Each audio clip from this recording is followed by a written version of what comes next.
Hello friends, எல்லோரும் எப்படி இருக்கீங்க? Welcome back to my channel. இன்றைக்கி சூப்பர் டேஸ்டியான ஒரு வெயிலுக்கு ஏத்தாப்பில் ஒரு ஷர்பத் தான் பார்க்க போகிறீங்க. சேமியா வச்சு இந்த ஷர்பத் ரொம்ப டேஸ்டியாக இருக்கும். எப்படி செய்யலாம்னு சொல்லிட்டு பார்க்கலாமா? இது செய்கிறது ரொம்ப சிம்பிள், ரொம்ப டேஸ்டியாக இருக்கும். கண்டிப்பாக அந்த ரெசிபியை ட்ரை பண்ணுங்கள். இன்றைக்கி நான் ஒரு சாஸ் பேனில் 1/2 லிட்டர் தண்ணி எடுத்துக்கிட்டேன். அந்த தண்ணியில் ஒரு 100 கிராம் வறுத்த சேமியா சேர்த்துக்கிட்டேன். வெர்மிசெல்லி. அப்படி வறுக்காத சேமியா வீட்டில் இருந்துச்சுன்னா கொஞ்சம் ரோஸ்ட் பண்ணிவிட்டு சேர்த்துக்கோங்க. இது நல்லா குக் ஆகட்டும். சேமியா நம்மளுக்கு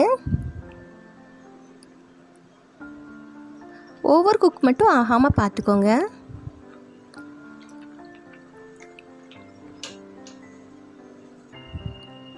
இப்போ நம்ம ஒரு ஸ்ட்ரெயினர் வச்சு இதை ஃபில்டர் பண்ணிக்கலாம்.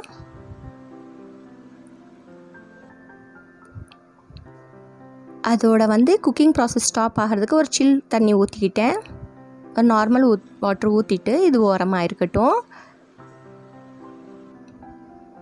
இப்போ ஒரு கடாயோ பேன்லேயோ நம்ம ஒரு 1/2 லிட்டர் பாலை நல்லா காய்ச்சிக்கலாம்.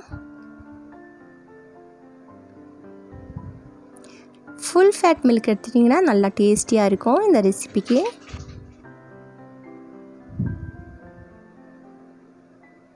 இது மாதிரி கிளறி விட்டுட்டுறீங்க.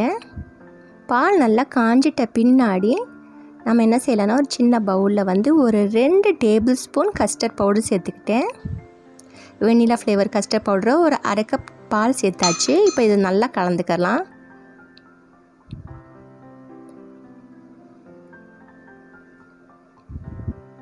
லம்ஸ் எதுவும் இல்லாமல் கலந்து இதோட சேர்த்துக்கலாம்.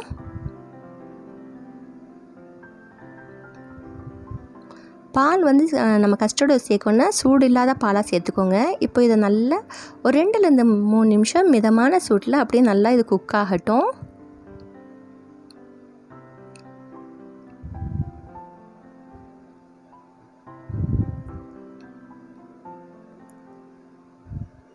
இந்த கஸ்டர்ட் மில்க் நம்மளுக்கு நல்லா குக் ஆகிட்ட பின்னாடி தான் நம்ம சுகர் சேர்த்துக்கணும் ஃப்ரெண்ட்ஸ்.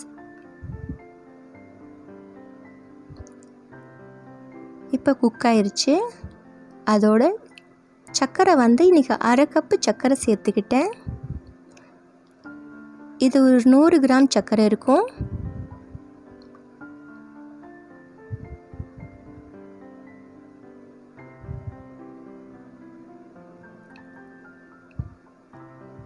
டேபிள் ஸ்பூனில் சொல்லணும்னா 6 டேபிள் ஸ்பூன் சர்க்கரை சேர்த்துக்கோங்க. இப்போ இதை நல்லா மிக்ஸ் பண்ணிவிட்டு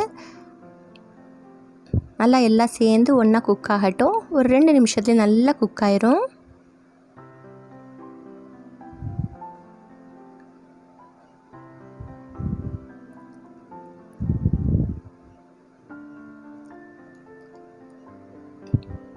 இது நல்லா அடிகனமான பாத்திரத்தில் செஞ்சால் தான் கீழே அடி பிடிக்காமல் இருக்கும். ஏன்னா கஸ்டர்ட் மில்க் எப்போவுமே நம்மளுக்கு அடி பிடிச்சிரும். இனிப்பெல்லாம் கரெக்டாக இருக்கான்னு செக் பண்ணிக்கிட்டேன். அதோட நம்ம நல்லா குக் ஆகிட்ட பின்னாடி அடுப்பை ஆஃப் பண்ணிடலாம். நல்லா ஆற விட்டுட்ட பின்னாடி ஒரு மூடி போட்டு ஃப்ரிட்ஜில் ஒரு 2 மணி நேரத்துக்கு நல்லா கூல் டவுன் பண்ணிடலாம். நல்லா சில்லுன்னு ஆகணும். இப்போ ஒரு சர்விங் பவுலில் இப்போ இந்த சில்லான பால் கஸ்டர்ட் மில்கை சேர்த்துக்கிட்டேன். அதோட சப்ஜா சீட்ஸ் ஒரு 2 ஸ்பூன் சப்ஜா சீட்ஸை ஒரு 1/2 மணி நேரத்துக்கு முன்னாடி தண்ணி ஊற்றி ஊற வச்சு எடுத்தாச்சு. அதோட பாதாம் பிஸ்னு ஒரு 3 பீஸ் பாதாம் பிஸ்னியும் கொஞ்சம் தண்ணி ஊற்றி ஒரு 4 மணி நேரம் ஊற வச்சு எடுத்துக்கிட்டேன். அதையும் இதோட சேர்த்தாச்சு. அதோட வீட்டில் என்ன ட்ரை நட்ஸ் இருக்கோ அதை சேர்த்துக்கலாம். நான் இன்றைக்கி கொஞ்சோண்டு பிஸ்தாவும் பாதாமும் சேர்த்துக்கிட்டேன். அதோட மெயினான பொருள் தான் நம்ம சேமியா. அந்த சேமியா வேக வச்ச சேமியாவை நம்ம இதோட நல்லா கலந்துக்கலாம். இப்போ ஒரு நல்ல மிக்ஸ் கொடுத்துக்கலாம். ரொம்ப டேஸ்டியாக இருக்கும். கண்டிப்பாக இந்த ரெசிபியை ட்ரை பண்ணி பாருங்கள். உங்கள் வீட்டில் எல்லாத்துக்கும் ரொம்ப ரொம்ப பிடிக்கும். அதோட ஐஸ் கியூப்ஸையும் சேர்த்து சர்வ் பண்ணிங்கன்னா அவ்வளோ அட்டகாசமான டேஸ்ட்டில் இருக்கும் ஃப்ரெண்ட்ஸ்.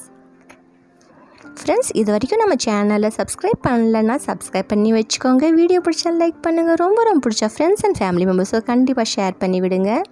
நீங்களும் இந்த ரெசிபியை ட்ரை பண்ணுங்கள். நல்லா வெயிலுக்கு இதமாக சூப்பராக நல்லா கூலிங்காக இருக்கும் அப்படியே குடிக்கிறதுக்கு. முடிஞ்சால் இந்த இஃப்தாருக்கு கூட இது ட்ரை பண்ணுங்கள், ரொம்ப டேஸ்டியாக இருக்கும். வீட்டில் உள்ள குட்டீஸ்லேருந்து பெரியவங்க வரைக்கும் எல்லாத்துக்குமே ரொம்ப பிடிக்கும்.